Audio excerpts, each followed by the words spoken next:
Salut à tous, c'est Manu, j'espère que vous allez bien. Moi ça va super bien. Et aujourd'hui je vous retrouve dans cette vidéo pour vous parler de la Huawei Watch 3.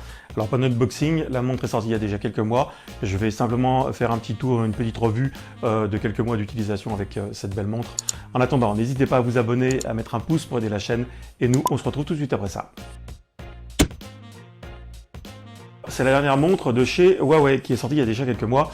Elle est déclinée bien sûr en plusieurs versions, comme vous pouvez le voir à l'image. Les prix sont un petit peu en baisse, mais ça reste quand même assez élevé, puisqu'on attaque avec, donc le premier prix c'est sur la Active à 299 €, la classique à 329 € et la Elite à 399 €. Ceci n'étant pas le haut de gamme, puisque vous avez encore deux autres modèles. Vous avez la Pro classique et la Pro Elite à 499 et 599 €.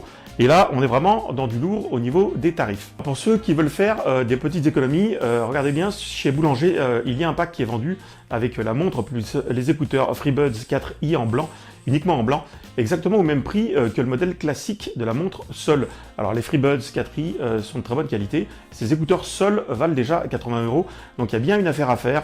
Profitez-en tant que le pack est disponible. Cette montre est très belle, elle est très propre, elle est très soignée, elle fait très classe.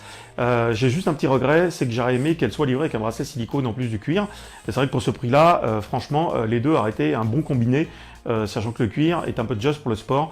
D'un autre côté, la GT2 était vendue, elle, avec les deux bracelets. Donc voilà, c'est un petit regret. Je pense que ça aurait pu être un effort de la marque Huawei. Plusieurs mises à jour du micro-logiciel depuis la sortie de la montre au mois de juillet, je crois, dont un qui vous donne un accès simplifié au mode d'économie d'énergie quand vous êtes à 15% de batterie. Et croyez-moi, vous y serez assez rapidement. Elle est donnée pour 5 jours.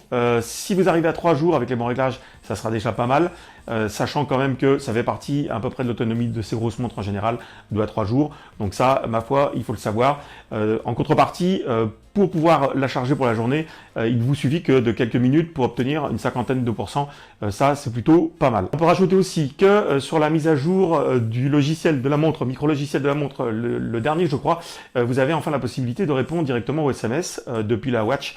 Donc ça, c'est plutôt intéressant grâce à une application qui est totalement gratuite, uniquement pour les utilisateurs de la Huawei Watch 3. L'application s'appelle Mood, il faudra l'installer sur votre montre et sur votre smartphone. On peut rajouter aussi la compatibilité, une meilleure compatibilité des morceaux de MP3 en transfert sur votre montre. Alors, vous n'êtes pas sans savoir que Huawei n'a plus d'association avec Google, donc pas de lien vers le Play Store. Vous aurez un lien vers le magasin d'applications de la marque qui reste un peu pauvre. Alors, à part quelques applications de tuner radio, de GPS ou de météo, pour l'instant, pas grand-chose. Reste à espérer que le magasin s'étoffe assez rapidement. D'un autre côté, le système HarmonyOS qui pilote la montre est plutôt fluide et plutôt intéressant. Reste à voir ce que ça va donner dans le temps. Du côté audio, il est plutôt de bonne qualité, le son est plutôt bon, largement suffisant en tout cas pour passer un appel dans de bonnes conditions, ou pour écouter des MP3, ça de ce côté-là, il n'y a pas de souci. Du côté du GPS, alors il est suffisamment fiable, suffisamment précis, mais attention, on n'est pas sur une Garmin et on n'est pas sur une Suunto non plus. Alors vous avez aussi la possibilité de changer de cadran, bien sûr, vous avez plein de cadrans différents sur ces modèles de montres. Vous avez aussi la possibilité d'écrire, alors pour ceux qui me connaissent, vous savez qu'il y a le logiciel Facemaker, vous avez déjà une vidéo sur la Watch 3 sur la chaîne, je vous laisserai aller y jeter un œil. Parlons maintenant du système eSIM. Pour ceux qui ne connaissent pas, c'est la possibilité de laisser votre smartphone à la maison en sortant avec simplement votre montre pour téléphoner. Donc ça, le principe est très bien, reste qu'il faut que ce soit compatible et malheureusement pour l'instant, il semblerait qu'il n'y ait qu'un seul opérateur Orange. Et il faut aussi que votre téléphone mobile le soit. Donc là, c'est encore compliqué. Ça marche très bien chez Apple avec l'Apple Watch et l'iPhone. Ici, apparemment, il y aurait que 3 marques. Il y aurait visiblement que Apple, Samsung et Huawei. Donc là, il va falloir malheureusement être patient. Un petit point à faire aussi sur la solidité du verre. Il semblerait qu'il soit nommé comme verre super solide. En tout cas, c'est pas le cas. Moi, j'en ai fait les frais. Il se raye assez facilement. Alors, attention à ce verre. Sinon, après, il vous faudra de la pâte dentifrice et de l'huile de coude pour essayer d'estomper les rayures. Alors, avant de faire votre choix, regardez aussi chez Amazfit qui vient de sortir sa GTR 3 Pro, qui est un petit peu moins de 200 €. Il semblerait que l'autonomie soit très intéressante.